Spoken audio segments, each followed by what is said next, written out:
Bienvenue sur Jazz Polémique. Aujourd'hui, comme vous le savez peut-être, a lieu la marche contre l'antisémitisme. Donc il me semblait important de faire une petite rétrospective sur les faits marquants qui ont conduit à l'organisation de cette marche. Pour rappel, ce sont principalement des politiques dont Yael Braun-Pivet qui sont à l'initiative de cet événement. Et pour ce faire, ils se sont appuyés pendant des semaines sur des actes prétendument antisémites pour pouvoir légitimer cette manifestation. Je dis légitimer parce que selon moi, c'est un soutien caché à l'État d'Israël. D'ailleurs, j'ai fait une vidéo à ce sujet. Si vous n'êtes pas d'accord avec ça, je vous invite à aller mettre vos arguments sous la vidéo pour contrer les faits que j'expose. Voilà, pour le moment, on va se concentrer sur la première affaire. Donc l'affaire des étoiles de David bleues taguées sur des murs à Paris. Une affaire magique. Et qui de mieux que notre maître à tous pour en parler, notre maître à tous, Cyril Hanouna.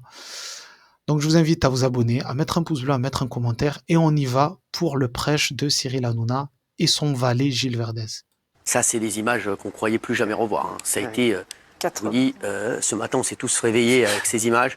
Et vraiment, Gilles, ça a été c'est un choc terrible. On n'a pas connu les années 30, mais ça rappelle la chasse aux Juifs, il faut le dire, quoi. La stigmatisation. Vous êtes là, on vous a reconnu. Voilà, donc on est toujours obligé dans un premier temps, parce que ça nous arrange, l'affaire nous arrange, de faire des comparaisons absolument absurdes.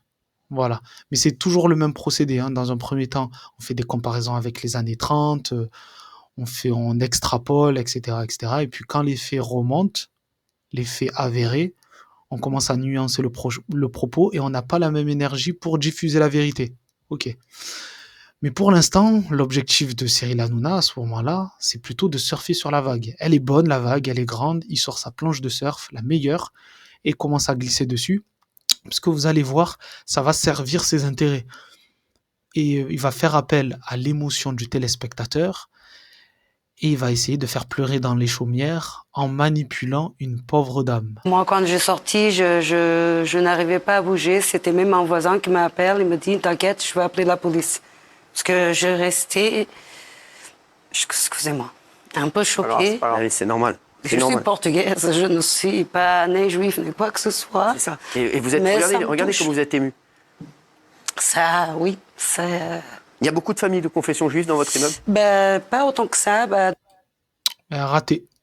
Raté, mon pauvre. Raté. Et d'ailleurs, ça aurait dû mettre la puce à l'oreille de tout le monde de savoir que dans ces quartiers où ont été taguées des étoiles de David, il n'y avait pas forcément des familles juives, bien au contraire. Il n'y en avait pas tant que ça. Mais comme ça servait son propos, Cyril Hanouna, il n'en avait rien à foutre. Et pourquoi il fait appel à l'émotion du téléspectateur et pourquoi il fait tout ça? C'est pour ensuite pouvoir dire sa fameuse phrase que tout le monde connaît maintenant. Quand la semaine dernière, il y a eu un boycott TPMP, vous croyez que c'est pas un acte antisémite, ça? Bien sûr. Non, vous croyez quoi? Moi, je vous le dis, moi. Oui. Je vous le dis, c'est un acte antisémite. Voilà, donc ce procédé, il a été simple. Dans un premier temps, dire que c'est vrai, essayer d'extrapoler un peu, jouer sur l'émotion avec la dame portugaise qui vient pleurer, et ensuite faire un lien direct entre des actes prétendument antisémites et le fait qu'on boycotte son émission en disant que c'est la même chose. Sauf qu'on n'est pas tous bêtes.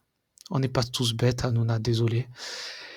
Et à sa décharge, en réalité, ils ont tous pris leur plus belle planche de surf, que ce soit LCI, BFM, CNews, peu importe, les politiques, ils sont tous partis sur la même plage, aller surfer. Regardez un peu ce medley. Des étoiles de David peintes sur les murs des bâtiments donc où résideraient des Juifs à Aubervilliers, à Saint-Ouen, à Paris. Les habitants ont découvert des tags antisémites sur les murs de leur ville, des étoiles de David. Pour les riverains de la rue de la Tombissoire, impossible de détourner le regard face à ces inscriptions antisémites. Alors non, ma France, ce n'est pas celle où l'on tague des étoiles de David sur les murs pour désigner les Juifs. La communauté. Voilà, donc le problème dans tout ça, c'est que raté en fait. Raté pourquoi? Parce que c'est pas le profil que vous espériez. Ils espéraient tant que ce soit un profil Vous savez lequel, suivez mon regard, mais au final, ce sont 2 Moldaves. Et l'énergie pour diffuser la vérité et dire que ce ne sont pas forcément qui on pense être, ben c'est pas la même. Voilà. La batterie, elle est terminée. On est à court de batterie. Un couple de Moldaves a été interpellé pour avoir dessiné 15 étoiles à l'aide de pochoirs dans le 10e arrondissement de Paris. Gilles, Oui.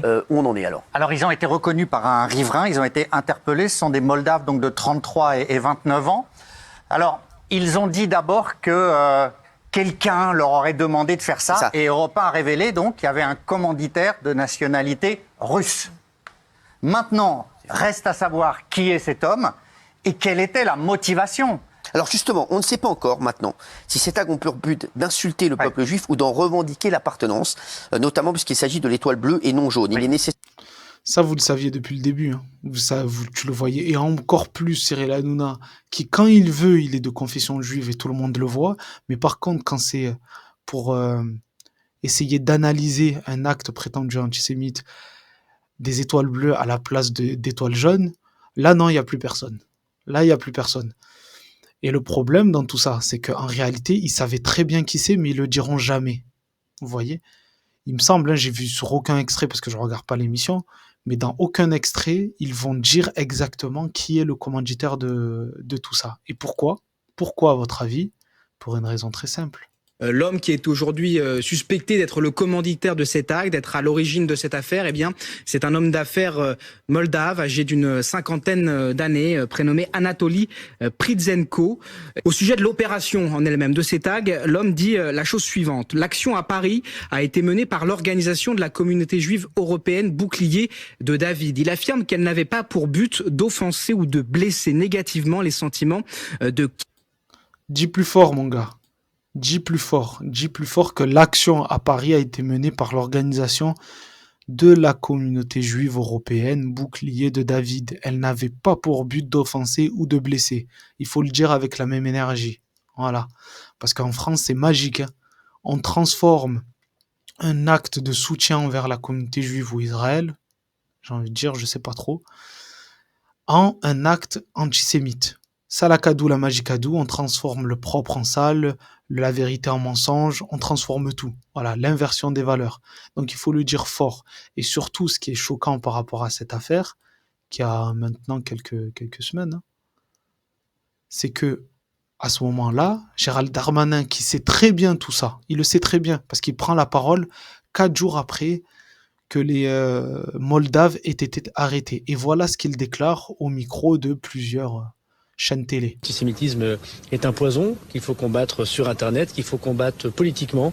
Nous regrettons bien évidemment que ce soit dans une forme d'islam radical ou dans une forme d'ultra-gauche, que cela se rejoigne dans la haine des Juifs, et la République est là pour lutter contre ce poison. Voilà.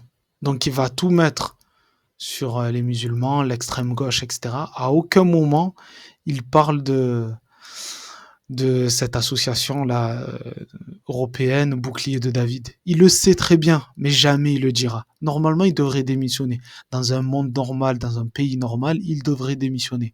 Mais bon, comme ce sont tous des voyous, ou en majorité des voyous, il ne démissionnera pas. Donc, premier fait antisémite qui a été largement déployé et sur lequel s'est appuyé la marche d'aujourd'hui. Le deuxième, c'est bien entendu l'affaire qu'on appelle communément l'affaire des bébés dans le four, et qui a eu pour point d'orgue, ou en tout cas événement le plus marquant, c'est les larmes de Éric Nolot. Ouais, Éric Nolot qui a chialé en direct pour au final une fake news. Hein. Mais on va revoir pour le plaisir ces larmes de crocodile. Éric Nolot. Mon métier, c'est de commenter, mais là, je peux pas. Non, c'est trop dur. Bon. C'est trop de... Ça fait depuis le 7 octobre, effectivement, qu'on est tous sous cette charge émotionnelle. Et imaginer qu'on puisse en arriver à mettre un bébé vivant dans un four, je comprends votre émotion, Eric.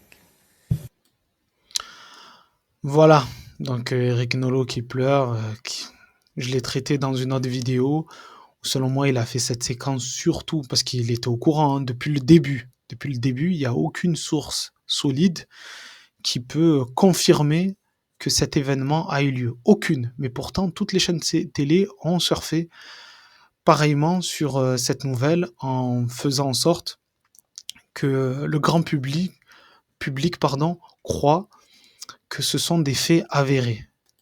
Et je ne cesserai de le marteler, mais au final, l'armée israélienne ne confirme pas non plus les éléments rapportés plus haut, ce sont les événements justement des bébés dans un four. La morgue de Choura où ont été transférés les corps a déclaré ne pas être au courant d'un tel événement. D'après le journaliste Yishai Cohen, selon lui, la diffusion d'histoires incorrectes nuirait à la propagande israélienne. Il y a tellement d'histoires et de documentation sur les horreurs qu'il n'est pas nécessaire d'y ajouter des éléments inexacts. Et encore lui, il est gentil parce que ce sont des éléments qui sont faux. Voilà. Donc voilà la deuxième, on va dire le deuxième événement sur lequel s'est appuyée la marche contre l'antisémitisme au-dessus en faisant la promotion, je dirais, de fake news de ce genre en disant soutenir les pro-palestiniens, c'est-à-dire soutenir, ça veut dire soutenir le Hamas, et soutenir le Hamas, ça veut dire soutenir de telles attaques ou en tout cas de tels agissements. Et puis le troisième, c'est la femme juive qui a déclaré avoir été poignardée à Lyon à 2 reprises et qu'on a présenté dans les médias comme un acte antisémite parce qu'elle a déclaré ça. Donc pourquoi pas la croire? On va écouter son avocat qui en a parlé au lendemain de son agression. Alors justement, si on vient de manière très précise et très factuelle sur les faits, est-ce qu'elle vous a raconté précisément cette agression? Est-ce que vous pouvez nous la relater? Oui, mais il s'agit de faits extrêmement simples et évidemment choquants. Ça veut dire que elle attendait un colis, elle a ouvert sans prendre garde, une personne non pas cagoulée, mais dont on ne pouvait pas véritablement vérifier l'authenticité et le visage. Dans un premier temps, elle a dit qu'il était cagoulé. Hein. Dites-moi en commentaire si je me trompe, mais il me semble qu'au tout début, on a pu le voir sur les réseaux, sur les chaînes télé. Après, il raconte tellement de la D qu'on ne peut pas y croire. Mais il me semble qu'elle avait dit cagoulé à la base. Lui a asséné 2 coups de couteau, après lui avoir simplement indiqué bonjour et s'est enfui par les escaliers. Lorsqu'elle a pu appeler les SAMU et après postérieurement la police, ceux-ci ont pu constater une croix gammée sur sa porte d'entrée. Voilà exactement ce qui m'a été indiqué. Et à partir de là, bien entendu, la police judiciaire et le parquet devront déterminer l'ensemble des possibilités concernant cette affaire. Est-ce que cet individu... Et la difficulté dans toute cette affaire, c'est qu'il n'y a que le témoignage de votre cliente, si je puis dire, parce qu'il n'y a pas de témoin direct qui peut venir corroborer son récit. C'est la raison pour laquelle les enquêteurs aujourd'hui sont en train de chercher toutes les vidéosurveillances, le bornage téléphonique, les empreintes éventuellement. Sachez que je parle sous votre contrôle, que votre cliente, c'est elle-même qui a donné le couteau de l'agression aux enquêteurs, si je ne m'abuse. Vous confirmez cette information? Voilà, donc bon après, il dit son barata habituel d'avocat. Mais voilà, donc dans un premier temps, on n'a que la parole de la victime, pourquoi pas ne pas la croire, hein, j'ai envie de vous dire. Mais il n'y a pas de témoin, il n'y a personne, mais surtout c'est relayé médiatiquement comme si c'était d'office un acte antisémite, on ne pouvait pas avoir de doute, etc., etc. Et surtout, il y a certains éditorialistes dont Gilles William Goldnadel, Enthoven, les trucs comme ça. Je sais plus Enthoven, mais Goldnadel, il me semble. Mais il y a plusieurs éditorialistes comme ça qui se sont appuyés sur ça pour dire qu'il y avait trop d'actes antisémites. Regardez, on commence à passer à l'acte. Et pour pouvoir légitimer justement cette marche par la suite. Hein. Ça a été tout un processus. Mais le problème avec cette affaire, c'est qu'au final, le doute est permis. Les enquêteurs envisagent 2 pistes. Est-ce que vous pouvez nous les donner, Michel Marie, pour nos téléspectateurs? Ils en envisagent même 3. Ils envisagent l'acte antisémite. Ils envisagent un acte qui, pour autre cause, ça pourrait être une affaire familiale, personnelle, une véritable agression, mais qui ne serait pas antisémite. Et ils imaginent également que c'est un récit totalement inventé. Alors. Voilà, donc je suis pas très bon en probabilité, mais il y a 3 pistes qui sont privilégiées par les enquêteurs. La première serait l'acte antisémite, la deuxième, ça serait une vengeance conjugale parce qu'elle est en instance de divorce ou autre, ou une affaire familiale, et la troisième, ça serait le mytho complet. Voilà. Je suis pas très fort en probabilité, mais il me semble que la probabilité pour que ce ne soit pas un acte antisémite, elle est beaucoup plus forte par rapport au fait que ce le soit. Vous m'avez compris. En bref, il y a 2 chances sur 3 que ça soit pas un acte antisémite. Donc pourquoi relayer très fortement dès le début le fait que ce soit un acte antisémite? C'est bizarre. Et surtout, les éléments de cette affaire, voilà quoi. C'est assez fou, c'est ça qui est fou. Parce qu'il y a des éléments troublants, il faut nous raconter. Alors il y a essentiellement, deux problèmes. Le premier problème, c'est par rapport au dire de cette femme. La vidéosurveillance, alors elle est pas au pied de l'immeuble, mais elle est en face, au niveau de la gare d'un tramway. La vidéosurveillance ne voit pas ni entrer ni sortir un personnage tel que décrit par la victime. Il est 13h15 lorsqu'elle est agressée, donc les policiers ont repris un petit peu avant et un petit peu après l'heure donnée par la victime, et on ne voit pas de personnage qui correspond à la description faite par la victime. Donc si je comprends bien, elle donne une heure où elle a été plus ou moins agressée, ils prennent bien avant, bien après, et ils voient personne. Donc il est arrivé par où le mec? Il est arrivé par le toit? Il est arrivé en hélicoptère? Il est arrivé comment? Faut nous expliquer. Comment il est arrivé? Et c'est pas fini, il y a le couteau aussi. Et ensuite, les policiers retrouvent le couteau, l'arme qui a été utilisée pour l'agression. Ils le retrouvent sur place. Ouais. Or, ce couteau, a priori, ne présente pas de traces d'empreintes digitales ou d'ADN autre que la victime. En tout cas, il est propre, il n'y a pas de traces papillaires et pas d'ADN. Donc voilà quoi. Donc la piste qui semble être privilégiée quand même au vu de ces éléments, ça serait quand même l'automutilation et le mytho. Après, on ne sait pas, hein, mais en tout cas, c'est plus que troublant. Et la probabilité pour que ce ne soit pas en tout cas un acte antisémite, elle est beaucoup plus forte que le fait que ce soit réellement le cas. Donc le troisième événement qui a été largement diffusé et qui a créé le contexte que l'on vit aujourd'hui et qui a permis surtout de légitimer cette marche contre l'antisémitisme, c'est assez bancal tout ça. Et sous couvert de tout ça, on va faire une marche qui en réalité est un soutien à l'État d'Israël. Et ce qui me peine un petit peu quand même, et ce qui me peine quand même beaucoup, c'est ça en fait. On a eu le témoignage hier d'un jeune homme victime d'une agression antisémite à Rouen, il témoigne de son quotidien, etc. Mais si l'agresseur, on ne l'aurait pas attrapé, instinctivement, la plupart des gens, ils auraient douté, parce qu'ils ont créé un tel climat de doute envers les actes antisémites, que ceux qui vont vraiment en être victimes, ils vont être face à des gens peut-être qui vont douter par rapport à ça. C'est ça, selon moi, un des gros problèmes dans tout ça. Parce qu'on sait que la télé, c'est que de la télé, les médias, c'est pas la vraie vie. Mais dans la vraie vie, il y a des gens qui vont douter par rapport à tous les mensonges qui sont perpétrés dans les médias. Voilà. Donc, heureusement pour lui, on a attrapé son agresseur. Mais dans le cas contraire, on l'aurait traité de menteur. Alors que pour le coup, lui, il a vraiment été victime d'une agression. Voilà. Donc dites-moi vous ce que vous pensez de tout ça, de la marche contre l'antisémitisme sous couvert, en tout cas, plutôt le soutien à Israël sous couvert de marche contre l'antisémitisme.